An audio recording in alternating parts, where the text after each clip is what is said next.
भाई ये हमले पे हमले किए जा रहे हैं, मगर अल्लाह भी अपनी ताकत दिखाता है कि अमेरिका ने जिस मुल्क को चैलेंज किया उस पे हमला कर दिया।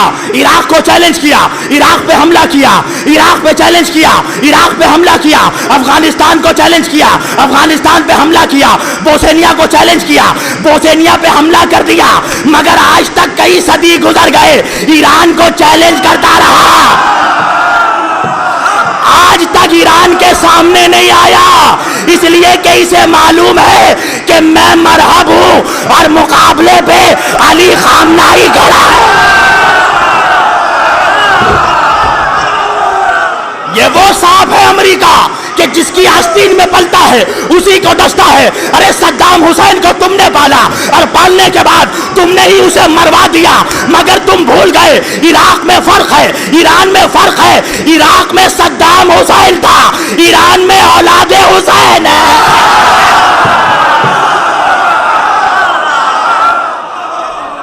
यहां औलादे हुसैन है। इसीलिए अल्लामा इकबाल ने कहा था कि ईरान होकर आलम मशरिक का जनेवा, शायद कुर्रे अर्ज की तकदीर बदल जाए। किसी की ताकत नहीं है कि उस सरजमीन पर हमला कर दे, इसलिए कि ये मेरा और अकीदा ईमान नहीं है, मेरी दलील है। भाई आज भी हर मुसलमान जब अपने घरों से निकलता है तो उसके बाजुओं में क्या बांधा जाता है? क्या इमाम जामिन बांधा जाता है? किस लिए बांधा जाता है? क्या जब भी जहां भी जाएगा हर हमले से महफूज रहेगा, हर मुसीबत से महफूज रहेगा।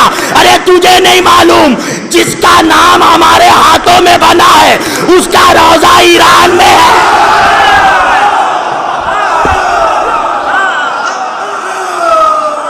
जिसका सिक्का हमारे हाथों में बंधा है उसका रोजा ईरान में है। और सुन लो, आज ये भी बात कह रहा हूं मैं, चाहे शिया हो या सुन्नी, कोई नाराज हो फर्क नहीं पड़ता। इस मौजूदा दौर में जो मौजूदा ईरान का दुश्मन है वो असल में ईमान का दुश्मन है।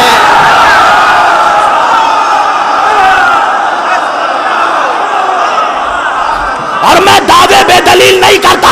मैं जब तक ईरान नहीं गया था मैंने यही सुन रखा था भाई, मैंने यही सुना था ईरान में विलायत फकी है, ईरान में विलायत फकी है, ईरान में विलायत फकी नाफिज है। मगर जब मैं ईरान गया तो मुझे मालूम पड़ा ईरान में विलायत फकी नहीं नाफिज है, ईरान में विलायत अली नाफिज है।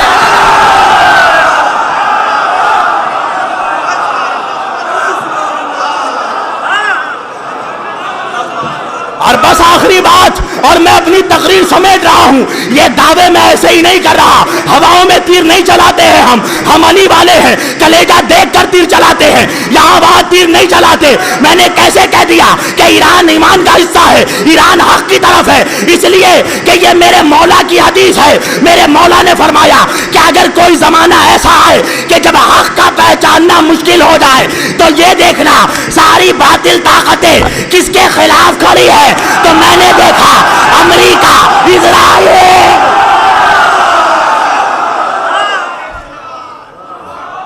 अल्लाह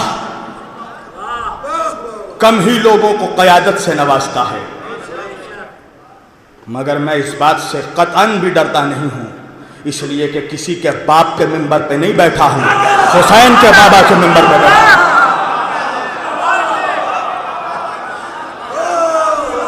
ये मुझे फोन पे फोन आ रहे, मौलाना आप शियों के बीच जा रहे हैं, आप शियों की मजलिस में पढ़ रहे हैं, आप शियों के जलसों में जा रहे हैं। कहा हाँ, ये हुक्म है हमारे उलमा का, ये हुक्म है मेरे नबी का कि वला तफर्रकू, तफरका खत्म करो, आपस में इत्तेहाद कायम करो। और मैं आपको बताता हूं कि आज शिया सुन्नी इत्तेहाद का दुश्मन कौन है। शिया सुन्नी इत्तेहाद की मुखालिफत अगर शिया करे तो समझ लीजिए वो शिया नहीं है, अगर सुन्नी करे तो समझ लीजिए वो सुन्नी नहीं है। शिया सुन्नी इत्तेहाद से सबसे ज्यादा प्रॉब्लम शैतान को है।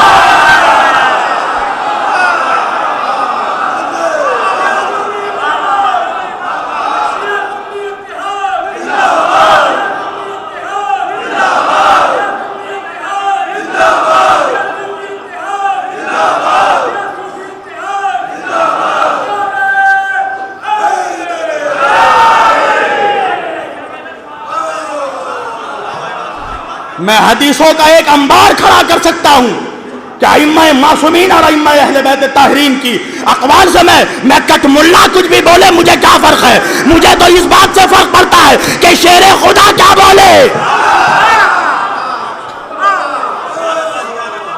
चाहे शिया मुल्ला बोले चाहे सुन्नी मुल्ला बोले, मुझे कोई फर्क नहीं पड़ता।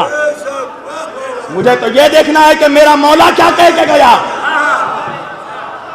अंबार लगा दूंगा मैं तारीखों की इसी इमाम बारगाह में, मौला के बारगाह से बोल रहा हूं, इनकी अताओं पे भरोसा करके अंबार लगा दूंगा तारीखों की, हदीसों की। साबित कर दूंगा कि किसी इमाम ने कहा कि आपस में तफरका कायम करो।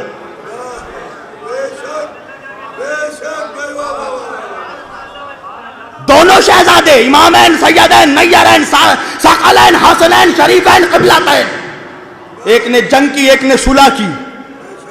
इसका यह मतलब नहीं है कि दोनों के मिजाजों में फर्क था। अगर हसन की जगह हुसैन रहते तो सुलह करते, हुसैन की जगह हसन रहते तो जंग करते। जाके मौला से पूछो मौला आपने इत्तेहाद क्यों की। इत्तेहाद का सुलह का यह मतलब थोड़ी है कि मौला ने बैयत कर ली। इमाम हसन से पहले तो उनके नाना ने सुलह की थी कुफारों से, अबू लहब से, अबू जहल से, अबू सुफियान से। तो क्या मतलब है कि अबू सुफियान के हाथ में बैयत कर ली थी।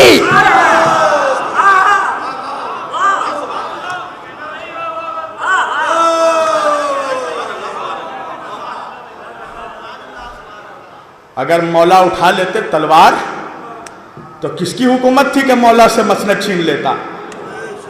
कभी सोचा है कि मौला ने जुल्फ़िकार को नियाम में क्यों रखा? सोचा है कभी?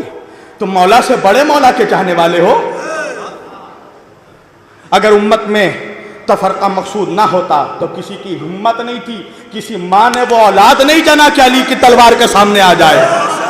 इसलिए कि इनके बुजुर्गों ने देख लिया था कि अली के सामने और अली की तलवार के सामने अच्छे अच्छे नंगे हो जाते हैं।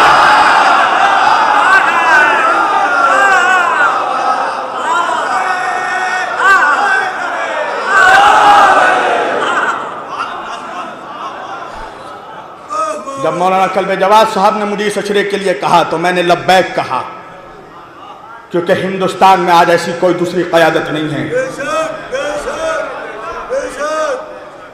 लखनऊ वालों, अपने नसीबों पर नाश करना और अल्लाह का शुक्र अदा करना कि अल्लाह ने तुम्हें कल्बे जवाद साहब जैसी क़यादत अता की है। कुछ मुनाफिक ऐसा ना हो कि बाद में कहें कि कल्बे जवाद साहब को इम्प्रेस करने के लिए मौलाना शब्बीर पढ़ रहे थे। जा बचपन से जाकर मेरी तकरीर उठाकर देख ले, मैंने सिवाय अहले बैत के आज तक किसी को इम्प्रेस नहीं किया।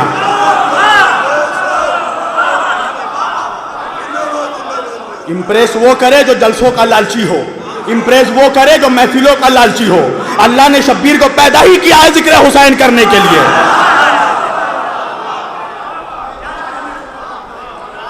मुझे तो सिर्फ अहले बैत से मकसूद है। अगर इम्प्रेस करना होता तो मैं कभी यहां आता ही नहीं।